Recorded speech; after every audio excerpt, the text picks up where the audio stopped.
ต่อจากนี้ไปเป็นรายการพุทธานุภาพดำเนินรายการโดยพระธรรมกิติเมธีผู้ช่วยเจ้าวาดวัดราชาธิวาสวรวิหาร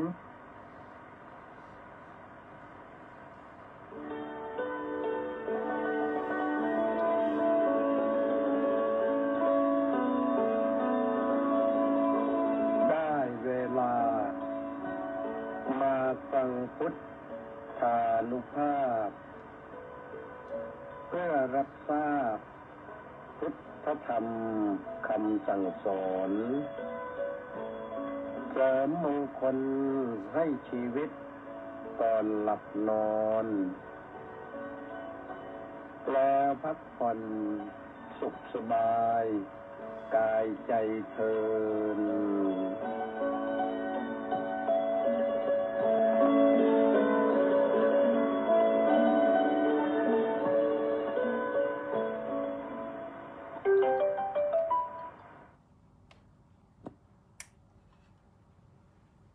อะระหังสัมมาสัมพุทโธภควาพุทธังภควันตังอภิวาเทมิสวากขาโตภควตาธัมโมธัมมังนัมมัสสามิสุปฏิปันโนภควโตสาวกสังโฆสังฆังนามามิขอถวายความนอบน้อมแด่พระรัตนตรัยขอคารวะพระเถรานุเถระเจริญสุขสวัสดีท่านสาธุชนผู้ฟังผู้ชมทุกท่านรายการพุทธานุภาพวันนี้มาพบกับท่านทั้งหลายวันศุกร์ที่1 สิงหาคมพระพุทธศักราช 2568 ขึ้น 7 ค่ำเดือน 9 ก็วันพรุ่งนี้ก็เป็นวันพระขึ้น 8 ค่ำนะก็ทำใจให้เป็นบุญเป็นกุศลกับวันพระนะรายการพุทธานุภาพก็ออกอากาศทางสถานีวิทยุกองพลที่1รักษาพระองค์วิทยุเสียงธรรมจากชาวพุทธวิทยุพระพุทธศาสนาและสังคมทุกๆคลื่นนะแล้วก็กระจายภาพกระจายเสียงไปทาง Facebook เป็นการถ่ายทอดสดก็ติดตามชมติดตามฟังกันได้ที่กิตติเมธี K ตัวใหญ่ I double T I M E T double E หรือกิตติวักแล้วก็เมธีก็ได้เข้ามาติดตามชมได้เช่นเดียวกัน วันนี้ต้องขออนุโมทนากับเฉลิมจิตรามาศพร้อมด้วย FC 683 คนออนไลน์เข้ามารอรับฟังอยู่ก็อนุโมทนาสาธุนะก็ฟังกันไปนะฟังกันไปรายการนี้ก็มีให้ฟังกันทุกวันจันทร์ถึงอาทิตย์อาทิตย์ถึงวันเสาร์3 ทุ่มถึง4 ทุ่มแต่วันเสาร์วันอาทิตย์นี่3 ทุ่มถึง3 ทุ่มครึ่งจะออกเฉพาะทาง Facebook ไม่มีทางวิทยุพันหนึ่งแต่ว่าวิทยุเสียงธรรมจากชาวพุทธวิทยุพระพุทธศาสนาและสังคมทุกๆคลื่นทาง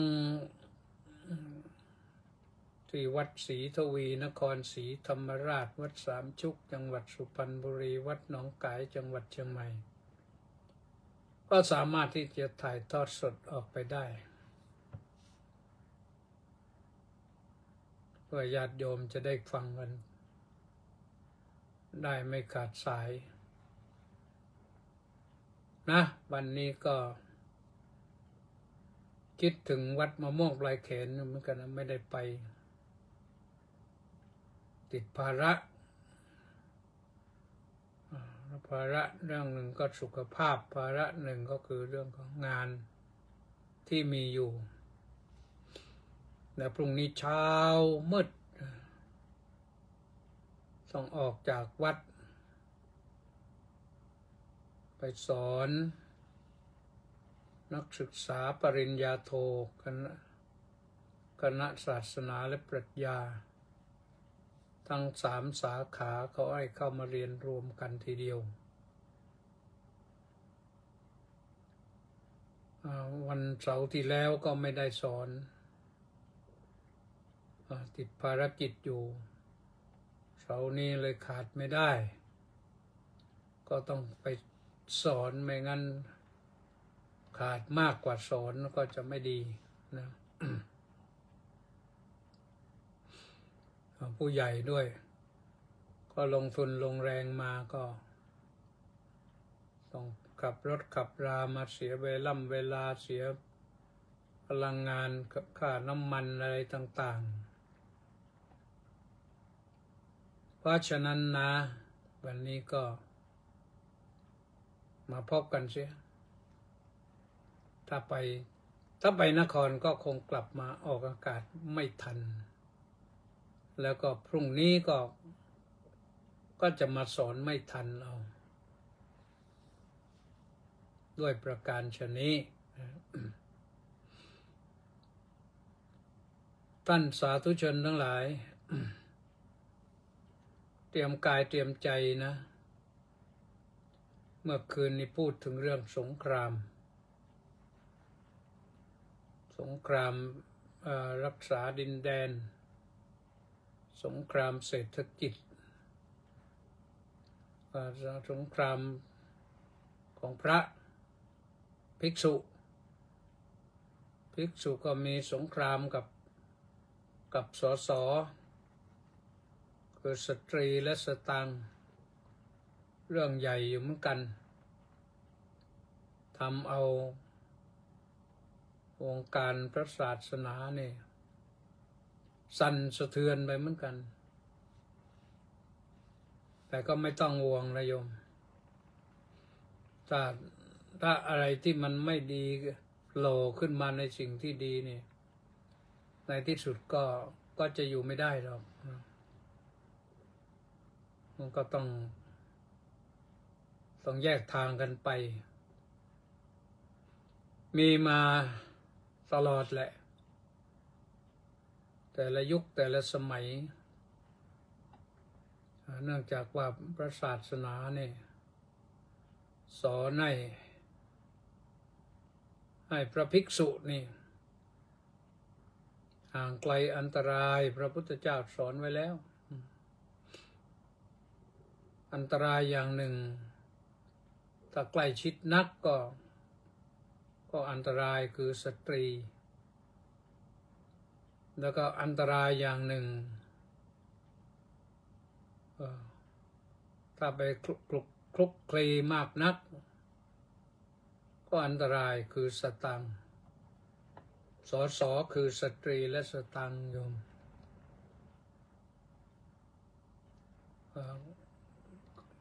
เคยมีถึงขนาดต้องสังคายนากันใหญ่นั่นมาครั้งที่2เรื่องสตังค์เนี่ยส่วนสตรีนั้นมีมาตั้งแต่ยุคพุทธกาลนะพระพุทธเจ้าบอกให้ศึกไปเนี่ยครั้งแล้วครั้งเล่ามีรูปแรกเท่านั้นแหละที่ไม่ถูกศึกแต่รูปแรกนั้นท่านก็ไม่ได้มีความกระสันอยากจะมีเพศสัมพันธ์ แต่เพราะเหตุที่ญาติขอร้องว่าอยากได้ทายาทสักคนภรรยาเก่าก็มีอยู่แล้วท่านก็เลยจัดการให้ได้เรื่องเลยได้ลูกคนหนึ่งเสร็จแล้วดอนพระตั้งข้อรังเกียจฟ้องไปถึงพระพุทธเจ้าพระพุทธเจ้าก็เรียกมาคุยท่านไม่ได้คาดหวังอะไรมากนะคิดว่าจะอยู่เป็นพระได้นะแต่ในที่สุดพระพุทธเจ้าก็ไม่เอาโทษหรอกเพราะยังไม่บัญญัติสิกขาบทตัวนั้นแต่บอกว่า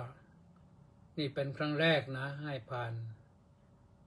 แต่ว่าครั้งต่อไปนี่ไม่ได้แล้วถ้าทำครั้งต่อไปก็ถือว่าขาดจากความเป็นภิกษุเลยเรื่องการมีเพศสัมพันธ์ไม่ว่ากับภรรยาหรือจะกับใครทั้งสิ้นทำไม่ได้นี่ก็ไม่น่าเชื่อว่าในยุคปัจจุบันนี่มันเกิดมีขึ้นมาอีกนี่แต่ของอย่างนี้ก็อย่างว่าแหละนะก็เรียกว่าอะไรมันใกล้กันแล้วมันก็สนิทมันเป็นเสน่ห์ไม่ระมัดระวังตัวก็อันตรายต่อพรหมจรรย์เคยมีพระภิกษุในครั้งพุทธกาลท่านชื่อสุนทรสมุทรสุนทรสมุทรนี่ก็ไปคุ้นเคยกับสตรีอย่างเนี้ยและสตรีคนนี้ก็สิเนหาก็นิมนต์ไปที่บ้านนิมนต์ไปที่บ้านแล้วก็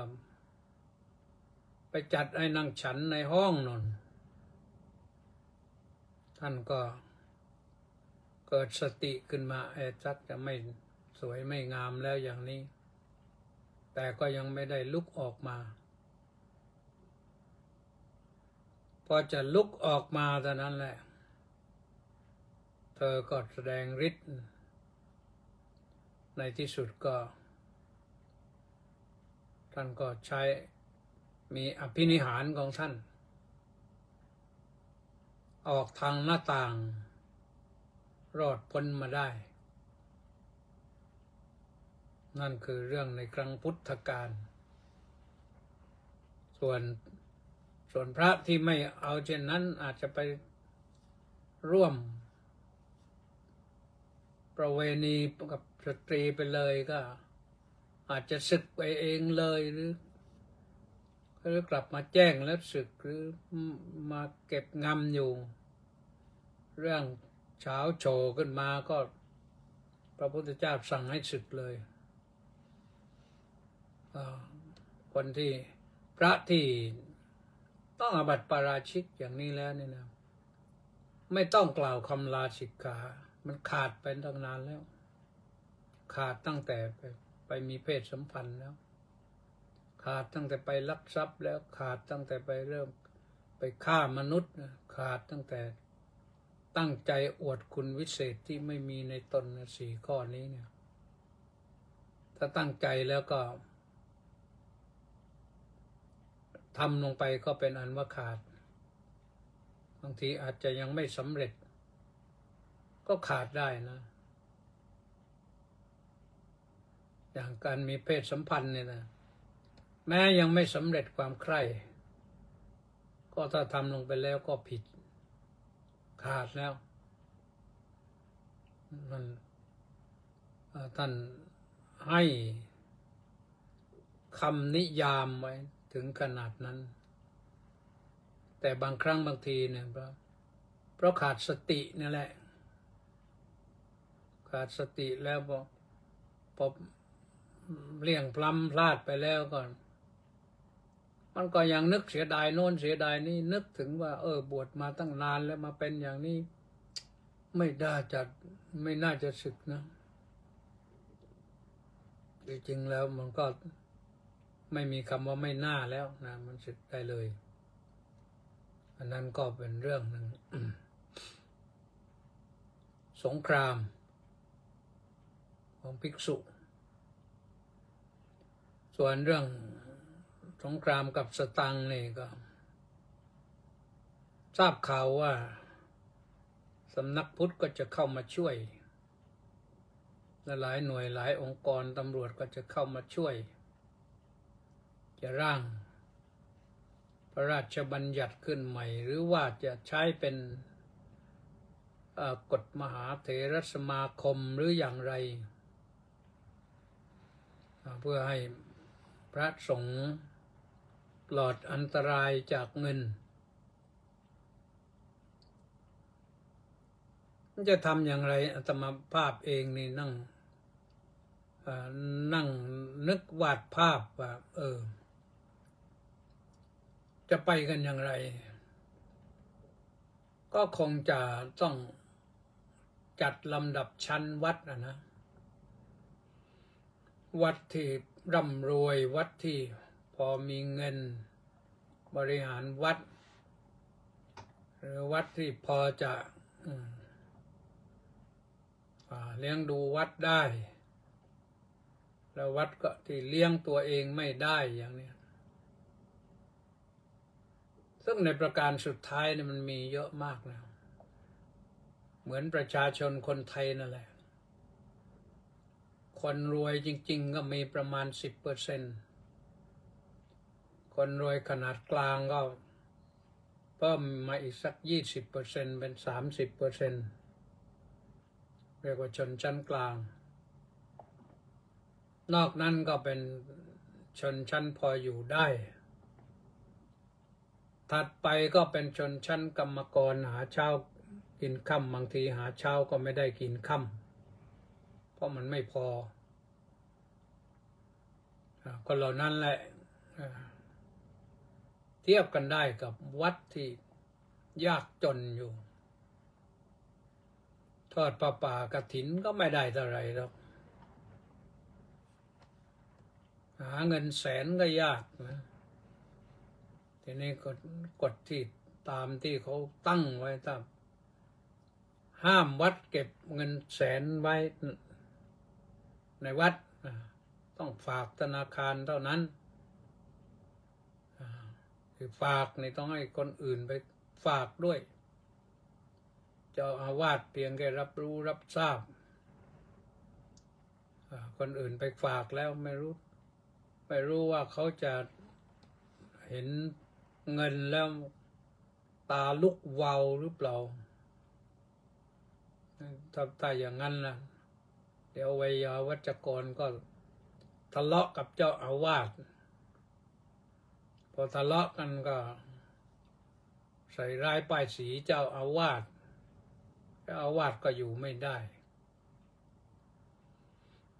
ทีนี้เจ้าอาวาสของเราก็ในภูธรนะ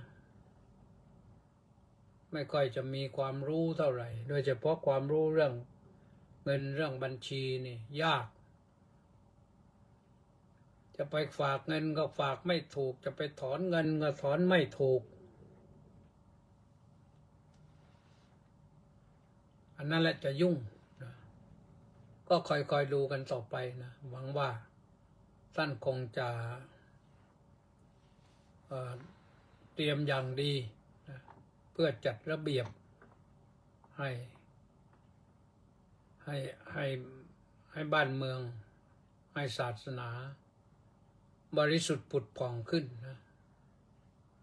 ก็ขอฝากไว้นะเอาล่ะท่านสาธุชนทั้งหลายตอนนี้เห็นเข้ากันมาหลายทางหน้า Facebook นี่นะพระครูสุนทรศรีละคุณวัดหัวเกาะรุ่งปากพนังวันนี้ได้ที่ 1มาคนแรกเลยสมศรีลักษณะบิลาศน้อมกราบนมัสการสาธุสาธุสาธุเจ้าค่ะมณีแสงจันทร์ก็บอกว่าน้อมกราบนมัสการสาธุสาธุสาธุเจ้าค่ะแล้วก็มีเจริญอยู่หนูสิงห์สาธุ สุมาลักษมีดวงสมสาน้อมกราบนมัสการเจ้าค่ะสาธุธนสรคุ้มจอหอ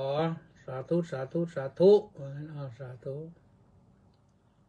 เจบูมามาจากพิษณุโลกนนน้อมกราบสาธุสาธุสาธุอนุโมทามิ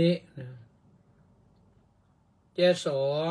มาจากนครสวรรค์กราบนมัสการเจ้าค่ะสาธุมาลีจันพลทอกราบนมัสการสาธุสาธุสาธุเจ้าค่ะมาจากนครศรีธรรมราชรังสรรค์ทองสร้อยน้อมกราบนมัสการถวายความเคารพพระเดชพระคุณท่านเจ้าคุณด้วยความเคารพอย่างสูงครับน้อมกราบนมัสการสาธุสาธุสาธุครับสาธุ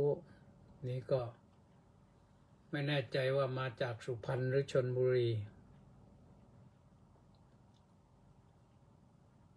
บ้านอยู่สุพรรณแต่ทำงานที่ชลบุรีบุญเชื่อจันช่วยกราบนมัสการค่ะอาจารย์สาธุอนุโมทามิสาธุเฉลิมชัยASน้อมกราบถวายความเคารพอย่างสูงครับสาธุต้าสิทธิมงคลนมัสการสาธุครับสาธุชูชาติซึ่งจิตเจริญกราบนมัสการท่านเจ้าคุณอาจารย์ด้วยความเคารพอย่างสูงสาธุสาธุสาธุสาธุวรนันท์ขาวศรีกราบนมัสการเจ้าค่ะมาถึงตรงนี้นะก็พักไว้ก่อนก็มาเข้าสู่โหมดธรรมะนะวันนี้จะอธิบายเรื่องอุเบกขา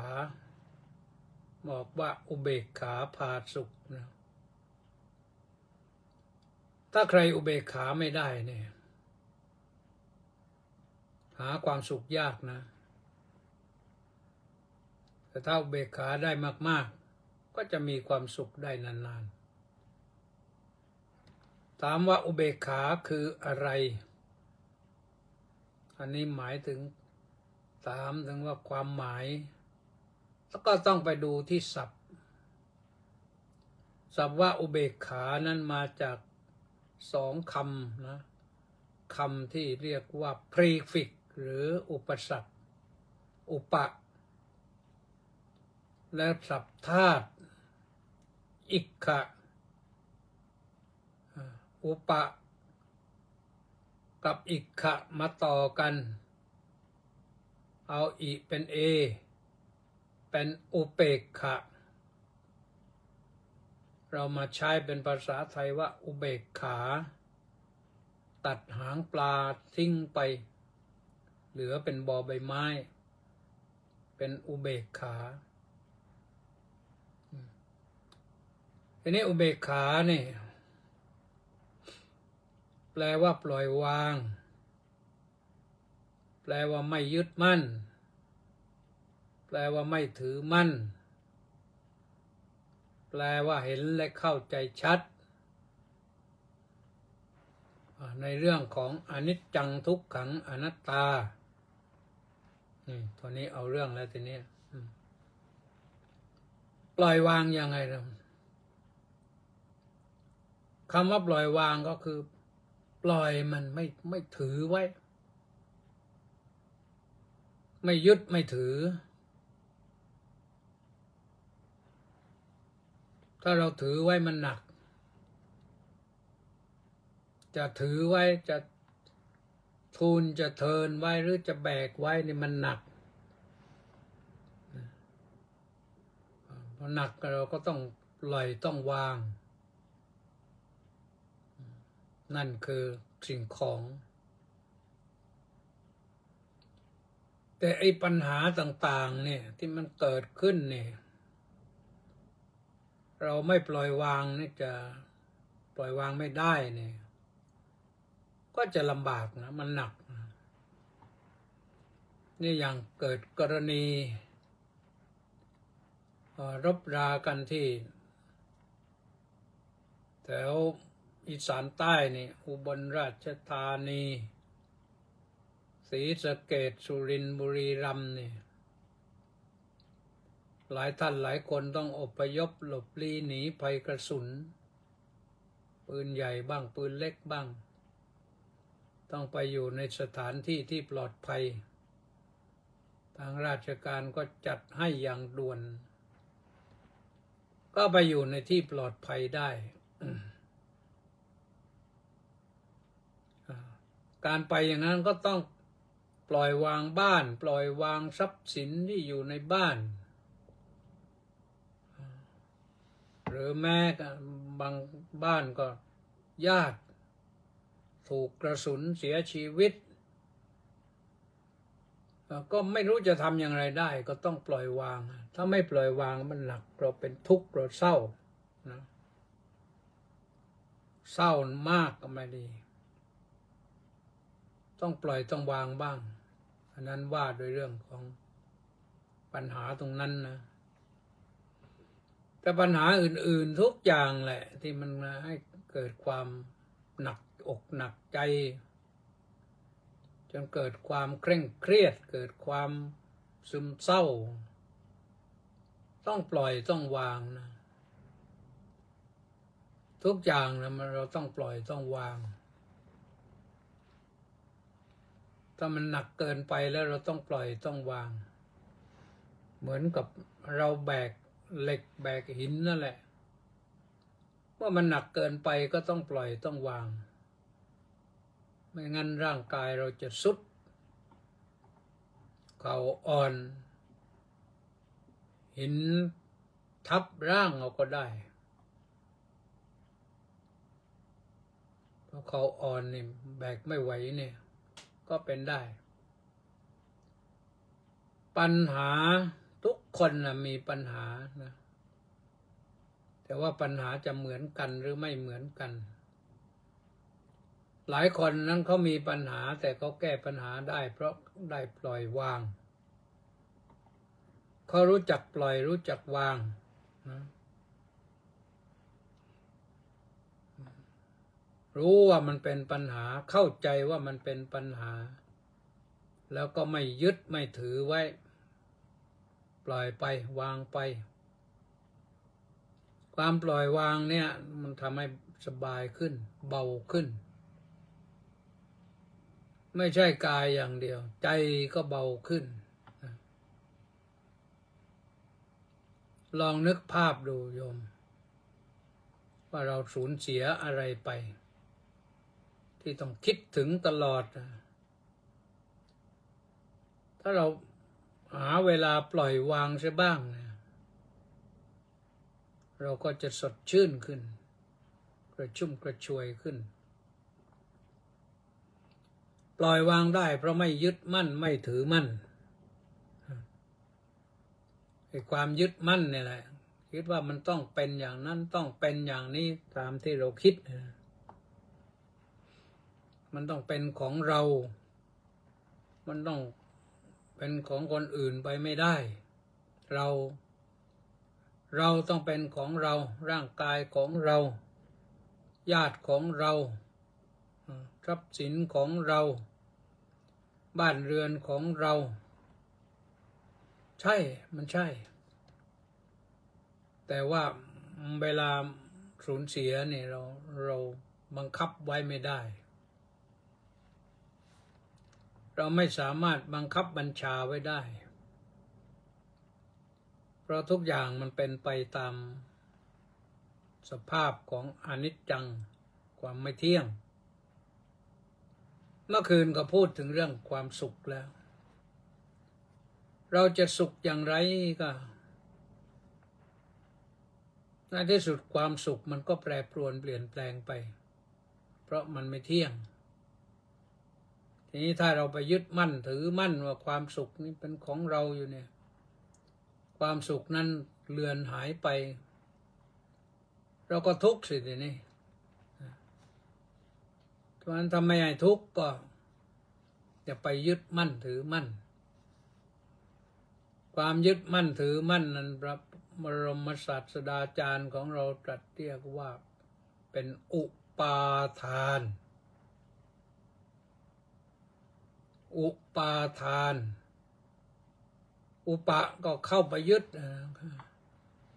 อาทานก็แปลว่ายึดเอาอุปะอาทานเป็นอุปาทานเข้าไปยึดไว้ปล่อยวางไม่ได้มันก็หนักสิหนักร่างกายไปยึดก็หนักจิตใจไปยึดก็ยิ่งหนักร่างกายไปยึดบางทีมันหนักเฉพาะส่วนร่างกายไม่ใช่ทั้งหมดนะแต่ถ้าใจไปยึดมันหนักทั้งหมดหนักหัวหนักบ่าหนักมือหนักเท้าหนักใจหนักกายทั้งหลายทั้งปวงนะพอหนักอย่างนั้นก็ ทำให้ธาตุข้างในมันแปรปรวนเลือดลมก็จะเดินไม่คล่องเกิดความวิปริตผิดเพี้ยนดีไม่ดีก็กลายเป็นโรคขึ้นมาไม่รู้จะเป็นโรคอะไรก็เป็นโรคซึมเศร้าอย่างที่ว่านะจิตตกกำลังจิตตกหมดเลยเพราะไปยึดมั่นแล้วก็ไม่ได้ตามที่ยึดไปถือมั่นแล้วก็ไม่ได้ตามที่ถือเพราะอะไรล่ะเพราะเราไปยึดมั่นไว้นะ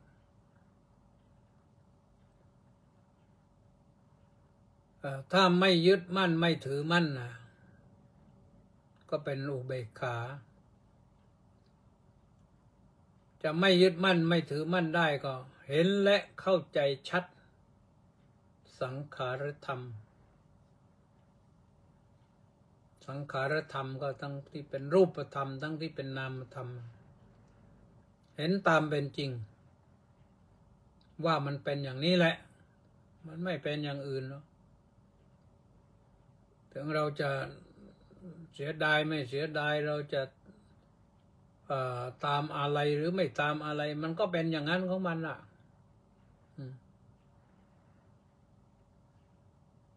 พระพุทธเจ้าตรงชี้ไปที่ให้เห็นเป็นรูปธรรมขึ้นมาก็คืออุปาทานขันธ์ความยึดมั่นถือมั่นในขันธ์รูปูปาทานขันโธที่เราสวดกันตอนเช้านะรูปูปาทานขันโธอุปาทานขันธ์คือรูปไปยึดในรูปร่างกายหรือแม้แต่รูปที่เราเห็นด้วยตาก็เถอะนะเป็นรูปภายนอกมันก็อยู่ไม่นิ่งก็มันหรอกมันแปรปรวนไปเรื่อยเวทนูปาดานขันโธ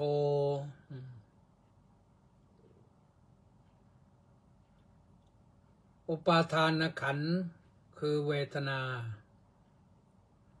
เวทนาก็คือความรู้สึกนึกคิดเป็นความรู้แต่รู้สึกว่ามันอย่างนั้นรู้สึกว่ามันอย่างนี้แต่ทรงสรุปไว้ให้ว่ารู้สึกว่าสุขรู้สึกว่าทุกข์รู้สึกว่าไม่สุขไม่ทุกข์คือเฉยนั่นเป็นอุเบกขาได้นะถ้ารู้สึกเฉยนะรู้อยู่ว่ามันเป็นอนิจจังทุกขังอนัตตาไม่ต้องไปยึดมันสัญญูปาดานขันโธอุปาทานขันธ์คือสัญญาคือความจำแต่มันเป็นปัญหาว่ามันไม่เที่ยงเป็นทุกข์เป็นอนัตตาเพราะว่ามันจำแล้วลืมแล้วจำแล้วลืมแล้วจำแล้วลืมจำลืมพ อหนักเข้าลืมมากกว่าจำเลยเนี่ยเพราะมันไม่ใช่สิ่งที่จะคงทนถาวรมันแปรปรวนเป็นวิปริณามธรรมที่แปรปรวนอยู่เรื่อยถ้ามันแปรปรวนแล้วก็คือมันไม่มีตัวตนนะมันเป็นอนัตตาทั้งรูปเวทนาสัญญาเนี่ยแหละรวมไปถึงสังขารูปาทานขันโธอุปาทานขันธ์คืออุปาทานขันธ์คือสังขารนี้คืออารมณ์ที่มาปรุงแต่งจิตนะแต่งจิตให้เราได้คิดไปต่างๆนานาชอบไม่ชอบชังไม่ชังมีอย่างนี้แล้วปรุงแล้วมันมีความสุขปรุงแล้วมันมีความทุกข์นะมันไม่อยู่คงที่ถาวรนะเพราะมันเป็นอนัตตามันไม่มีตัวตนจะไปจับผูกจับมัดไว้ไม่ได้นึกจะอยู่ก็อยู่นึกจะไปก็ไปไม่มีตัวตนให้ยึดให้มั่นเพราะฉะนั้นพระพุทธเจ้าทรงแนะนำว่าให้ใช้อุเบกขาและชีวาจะสดใสเอาอุเบกขามาพัฒนาชีวิตให้มีความสุขกันนะถ้าเราเข้าถึงอุเบกขาจริงแล้วเราก็จะได้ความรู้จะมีความรู้นะเพราะอุเบกขานั่นเป็นองค์ความรู้ที่พระพุทธเจ้าตรัสไว้เลยว่าในโพชฌงค์ 7นะโพชฌงค์ 7นะคือองค์แห่งความรู้เป็นข้อธรรมะที่ให้พระพุทธองค์ได้ตรัสรู้พระอนุตตรสัมมาสัมโพธิญาณแล้วก็ทรงมอบให้พุทธศาสนิกชนมาใช้ไม่ได้เก็บไว้นะแต่บอกว่าพระพุทธเจ้าตรัสรู้ได้เพราะใช้องค์อย่างนี้ที่จริงก็มีหลายข้อก็อยู่ในโพชฌงค์ 7นั่นแหละที่เราสวดกันนี่แหละบทชังโกสติสังขาโตธัมมานังวิจโยตถาวิริยัมปีติปัสสัทธิบทชังกาจตถาปเรสมาธุเปกขบทชังกาสัตเตเตสัพพดัชชินามุนินาสัมมันดักขาตาภาวิตาบาหุลิกตา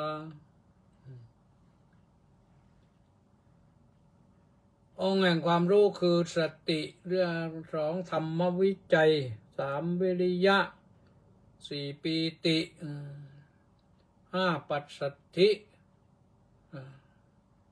6สมาธิ7อุเบกขาข้อที่7เป็นอุเบกขาตรงนี้แหละบอกว่าอุเบกขาเราเคยได้ยินได้ฟังมาว่าอุเบกขาให้วางเฉยให้วางไม่ใช่วางเฉยนะถ้าหนักก็วางเสียแต่อุเบกขานั้นวางเฉยนั้นไม่ใช่ตรงนี้นะแล้วลองนึกภาพดูท่านสาธุชนทั้งหลายถ้าหากว่าไปนั่งเฉยอยู่แล้วนะจะเป็นองค์ความรู้ได้อย่างไรจะรู้อะไรนั่งเฉยอยู่ก็ไม่รู้อะไรเนี่ยแต่อุเบกขานี้ที่ว่าเป็นองค์แห่งความรู้ก็คือตัวอุปะอิกขะนั่นแหละดูให้ใกล้ชิดดูให้ชัดดูให้ถึงกึ๋นดูให้ชัดแจ้งดูให้เห็นให้รู้จริงให้เห็นชัดเห็นด้วยตาอย่างเดียวยังไม่พอ ต้องเห็นด้วยปัญญาด้วยพระพุทธเจ้าสอนเรื่องอนิจจังทุกขังอนัตตาเนี่ยต้องใช้อุเบกขาพิจารณานะคือต้องใช้ปัญญาถ้าไปนั่งเฉยๆนี่ก็มีพระบาลีบอกเหมือนกันว่าเป็นอัญญานุเบกขาคืออุเบกขาโง่ไม่รู้เรื่องอะไรเลยอุเบกขาชนิดที่ไม่รู้เรื่องไม่เข้าใจก็เลยกลายเป็นอุเบกขาโง่ไปอัญญานุเบกขาอุเบกขาไม่รู้เพราะฉะนั้นเราต้องรู้อุปะต้องอิกขะต้องเข้าไปดูใกล้ๆดูให้ชัดแล้วเราจะรู้จริงแล้วก็ตั้งใจว่าจะรู้จริงรู้ไม่จริงรู้ไม่จริงเราไม่เลิกค้นหาพระพุทธเจ้าไม่เลิกค้นนะค้นไปจนกว่าได้พบความจริงแล้วเอาความจริงมาบอกให้เราทั้งหลายได้รับรู้รับทราบนะอุเบกขาอีกอย่างหนึ่งที่ว่าวางเฉยๆอันนี้อุเบกขาในจตุตถรูปฌานนั่นในรูปฌานที่สี่นั่นรูปฌานมีสี่คือปฐมฌานทุติยฌานตติยฌานจตุตฌานในปฐมฌานเนี่ยจิตสงบแล้วแต่ยังมีความตรึกความตรอง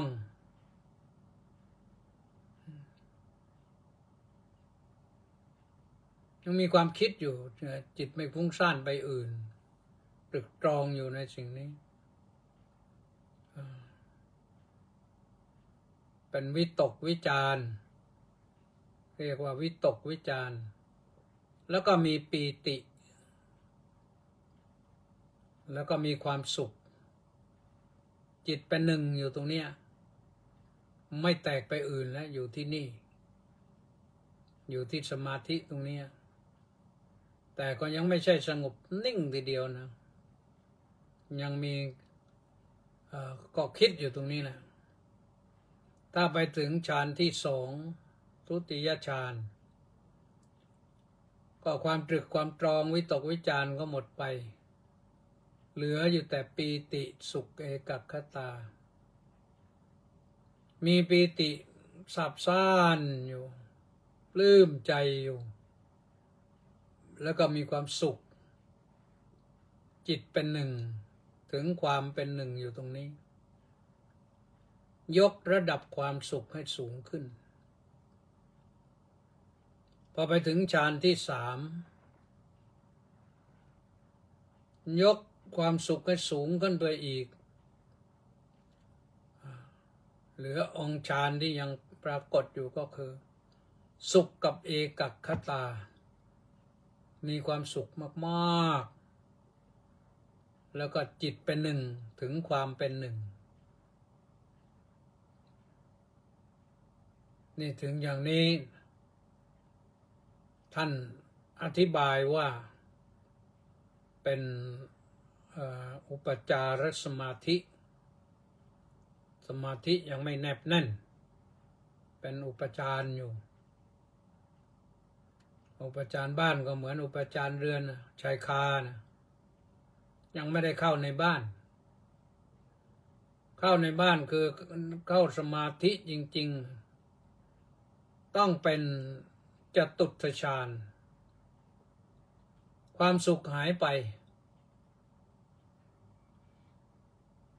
ไม่มีความรู้สึกว่าสุขไม่สุขแล้วแต่มีอุเบกขาเนี่ยความเฉยความว่างตรงนี้จิตว่างทั้งหมดเลยเอกัคคตาก็มีสองอย่าง จิตเป็นหนึ่งอยู่ที่ความว่างโยมไม่ต้องเจริญสมาธิอะไรก็ได้นะลองนั่งทำใจดูทำใจให้ว่างจริงๆเนี่ยไม่คิดอะไรทั้งสิ้นนี่มันก็ยังสบายนะยังมีความสุขนะแต่นั่นน่ะมันก็ยากโดยเฉพาะคฤหัสถ์ญาติโยมผู้ครองเรือนผู้ทำมาหากินยากหน่อยนะแต่สิ่งที่ยากนะถ้าเราทำได้เนี่ยมันก็ดีหัดทำบ่อยๆแล้วจะติดอกติดใจว่าพอจิตว่างอย่างนี้แล้วมันสบายปลดเปลื้องความทุกข์ได้เยอะนะ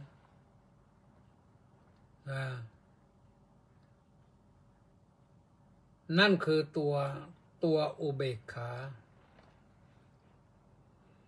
ทีนี้เรามาดูอุเบกขาในชีวิตประจำวันกันสักหน่อยสำหรับคฤหัสถ์ญาติโยมผู้ครองเรือนนี่ใช้ได้ไหมใช้ได้นะเราอุเบกขาในทรัพย์สินอย่างเนี้ยคือเราหามาได้แล้วเรามาเก็บไว้อย่างดีแล้วไม่ต้องไปวิตกกังวลมันก็อุเบกขาในทรัพย์สินนั้นได้แล้วก็คือได้หรือว่าเอาเงินที่ได้มาไปฝากธนาคารไปแล้วไม่ต้องไปเป็นห่วงเป็นใยอีกมันอยู่ในธนาคารนะให้มันอยู่ให้เงินมันเจริญสัมพันธไมตรีกับเพื่อนๆในธนาคารหัวเราะกันกิ๊กกักเราก็สบายเนี่ยไม่ต้องเป็นทุกข์วิตกกังวลว่าโอ้ย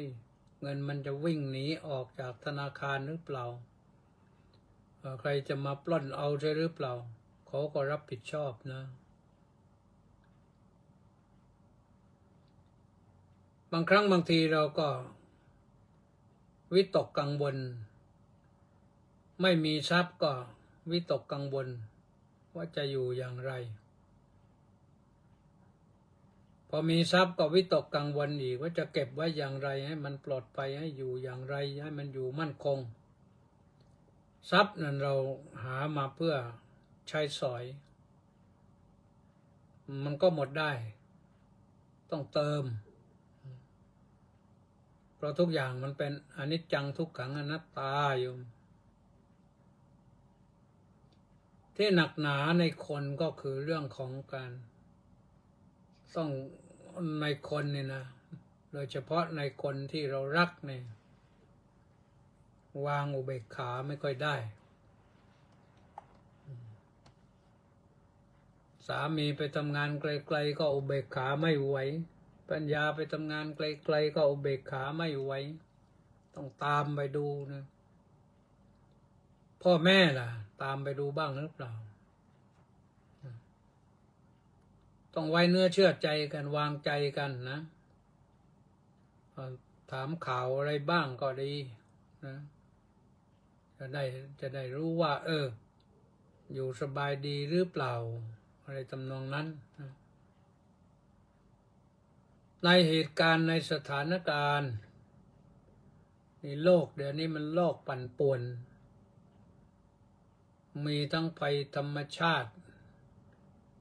มีทั้งภัยที่มนุษย์สร้างขึ้นเราก็ไม่ต้องไปอะไรมันมากนักหรอกนะ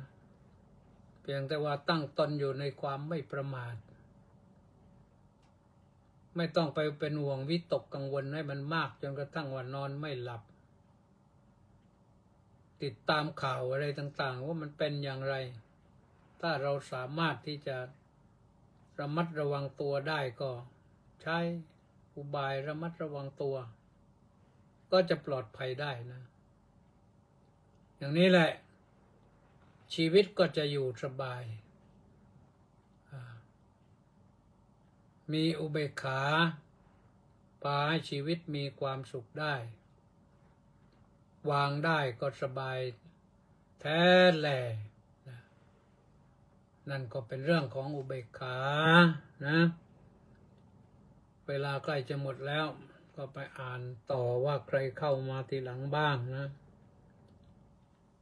เริ่มที่เฉลิมชัย AS น้อมกราบถวายความเคารพอย่างสูงครับสาธุบุญเชื้อจันช่วยอีกครั้งหนึ่งกราบนมัสการคาอาจารย์สาธุอนุโมทามิว่างั้นนะต้าสิทธิมงคลนมัสการสาธุครับสาธุชูชาติซึ่งจิตเจริญกราบนมัสการท่านเจ้าคุณอาจารย์ด้วยความเคารพอย่างสูงสาธุสาธุสาธุสาธุวรนันท์ขาวศรีกราบนมัสการเจ้าค่ะสาธุรังสรรค์ทองสร้อยน้อมกราบนมัสการถวายความเคารพพระเดชพระคุณท่านเจ้าคุณด้วยความเคารพกล่าวกระผมอยู่นี่รายงานว่าอยู่บ้านศรีราชาชลบุรีครับผมมีเสียงสัญญาณและภาพชัดเจนมากๆครับสาธุสาธุรายงานกันอย่างนี้ดีนะมีใครอีกไหมว่าที่ร้อยตรีสำราญมีปลอดสาธุจันทภาดีรัศมีน้อมกราบสาธุค่ะสาธุลีลาวดีดอกสร้อยน้อมกราบนมัสการโดยความเคารพอย่างสูงเจ้าค่ะเป็นไงบ้างล่ะทราบข่าวว่าน้ำถึงนครสวรรค์และนี่เป็นยังไงท่วมหนักไหมรอบนี้เอ็มออนสีพรหมกราบอนุโมทนาสาธุสาธุสาธุค่ะสาธุก็มีอยู่เท่านี้นะวันนี้ที่เข้ามาทางเฟซก็ฟังมากกว่านี้แหละแต่บางท่านบางคนก็ไม่อยากคอมเมนต์อะไรว่างั้นวันหนึ่งก็ปกติก็เป็นพันนะเข้ามาเนี่ยก็แชร์บ้างนะแชร์บ้างแ